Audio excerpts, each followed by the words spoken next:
Good morning, everyone. That makes it the 324th day of the year, and things are about to get very interesting as we head toward Thanksgiving. The big change in our weather pattern that we've been talking about is now a sure thing. A huge wave of cold air is making its way south, and it's going to affect holiday travel plans for tens of millions of people. So, as you can imagine, we have plenty to cover today, so let's get right to it.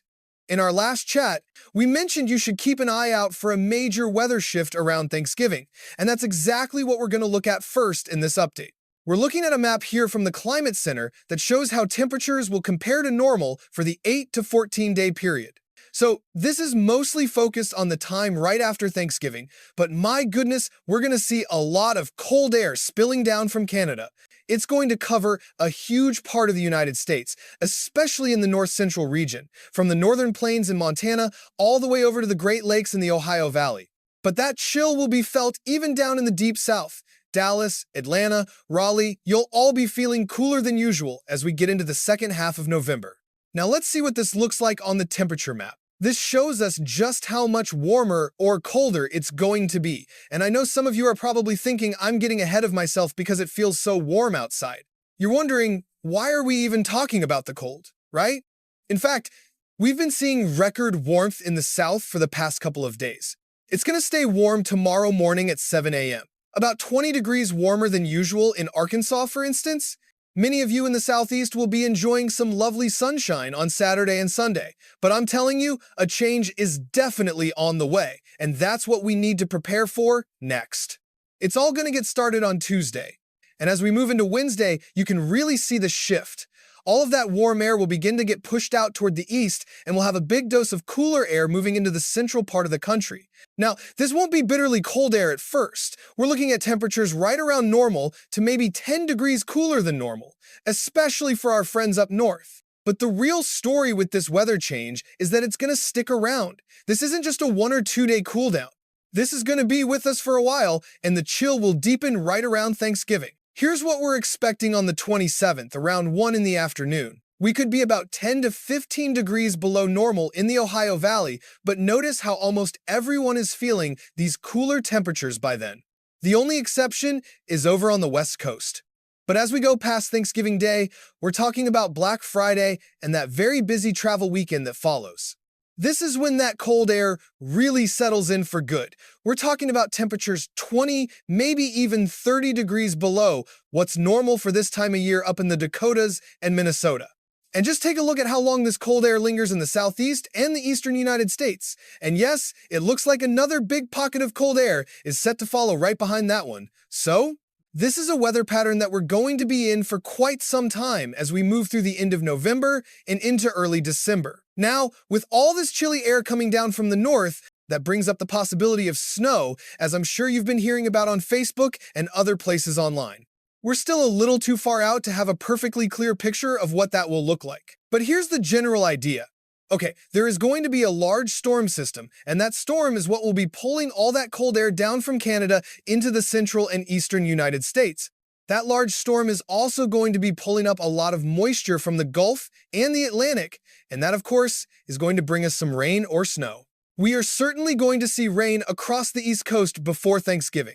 This is what it might look like out there on the 26th, but it's not just the East Coast we're watching. We're also tracking a separate storm system that will affect the Pacific Northwest and the Rockies around that same time. And this will also have an impact on your travel plans in the days leading up to Thanksgiving. But the main weather feature here is that big dip in the jet stream that arrives and really gets comfortable right on Thanksgiving. And as of right now, it doesn't look like the coldest air and the heaviest moisture will line up perfectly. So, what that means for most of us, according to this particular computer model, is that we're more likely to see a chilly rain. But my goodness, we are just a slight shift away from this becoming a very significant storm with snow, most likely for the Great Lakes region and up into Canada. It doesn't appear this would be a big snow event for the South. I know there are some pictures going around online showing more than 6 inches of snow as far south as Tennessee and Kentucky. I really don't think that's what we're looking at, but there is definitely a chance for some snow in Indiana, Michigan, Ohio. You can see how some snow starts to mix in there, in Ohio, for example, during the day before Thanksgiving. So, this is something we'll be watching very closely for you. We're still 7 days away, so I'll have another update for you in a couple of days. And if we get more solid, concrete evidence of a snowstorm, we will certainly let you know. I promise. Right now, though, it's just too early to say for sure. The one thing we do know for certain, though, is that we're going to have some genuinely cold air sticking around for quite a while after Thanksgiving. So there will probably be a couple of different chances where we could see some real snow before we get into December, especially for folks out here in the West. But we can't rule it out for the central states either, across the United States or just here in the eastern part of the country, and we'll chat more about that in just a moment. We're going to take a much closer look. But first, I'd like to thank today's wonderful sponsor. Our main story today is the very heavy rainfall that's happening down in Texas right now. There's a rare and serious risk for a whole lot of rain just west of San Antonio, in the area west of Kerrville. This includes places like Rock Springs and along Interstate 10 between Fredericksburg, Kerrville, and Sonora. A wider area around that, including San Antonio and Brownwood, could also see some downpours. And we're also keeping an eye on another area for some strong storms up in parts of Oklahoma, Missouri, and Arkansas. And this is all connected to a system that brought some rough weather yesterday, and it will likely continue to bring some stormy weather today to the Dallas area, up towards Oklahoma City, and even over towards Little Rock. But the main thing to watch for is definitely the rain. Let's take a look at what the radar might show us over the next 24 hours or so. You can see those storms developing today and moving over the very same areas one after another, and that's why we're so concerned about flooding. Some spots could see up to 10 inches of rain in a very short time, but most places will see less than that. We're talking about a widespread 1 to 3 inches of rain from Missouri all the way down to the Texas border. Even beyond that, a good ½ inch to 2 inches of rain could fall across the entire state of Kansas and over towards Kentucky, Tennessee, and West Virginia. So, for many folks, this will be some much-needed rain, but specifically in that one area, some of it will fall far too fast and could cause some very dangerous flooding situations, so please make sure you are prepared for that. And I should mention again that today's storms aren't just bringing rain, there's also a chance for some of them to get a bit stronger. There's a slight chance for some stronger storms today that includes Dallas, San Antonio, and Little Rock, and this is mostly due to a very low risk of a tornado.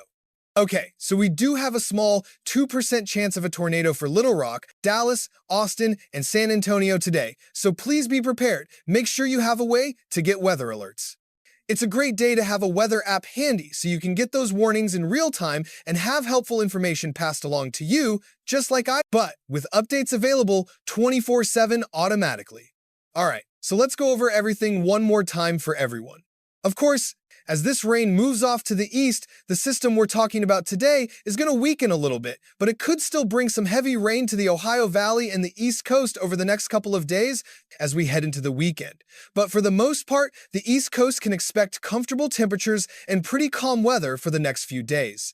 The next thing we'll be keeping a close eye on is a storm system down near Baja California on Saturday, which is going to bring some rain that could cause flooding up into Arizona and New Mexico, and maybe some snow in the higher mountains of New Mexico and Colorado. This might actually be our next big storm to watch for some active weather. I feel pretty certain we'll see some kind of strong storms over here in Texas, Arkansas, and maybe even stretching up into Kentucky, Tennessee, and Illinois on your Sunday into Monday. That could still be a concern as we go into Monday afternoon as well, but that system will mostly turn into a heavy rainmaker by the time it reaches the Northeast on Tuesday. And then, of course, our next big focus will be the Thanksgiving storm, which looks like it will bring a lot of rain and dreary skies to the Northeast and the Mid-Atlantic. There's going to be a big push of cold air right behind it, and what happens with all that cold air? Is it just going to settle in? According to one of our weather models, that's a strong possibility. With this cold air in place, if a big storm were to form, it could create a real whopper of a snowstorm. But for right now, it looks mostly quiet in the days immediately following Thanksgiving. You'll notice there is another big storm that's going to hit the Pacific Northwest up here around the 28th, so please get ready for that in Portland and Seattle. But is there anything else? Yes, there's a decent storm that will try to cross over the Rockies and bring some snow into Nebraska and Iowa, and look at all that moisture gathering down there in the Gulf. That's a true storm system developing down there in Louisiana. Is it going to connect with some cold air? At the moment, it doesn't look like it. So, you see, there are a lot of different things that could happen here with the cold air sitting in place. Right now, there are no big snowstorms for it to work with, but this is the kind of pattern that can lead to one, so please make sure you're subscribed and have your notifications turned on, because things are going to change quickly as we enter this very active pattern.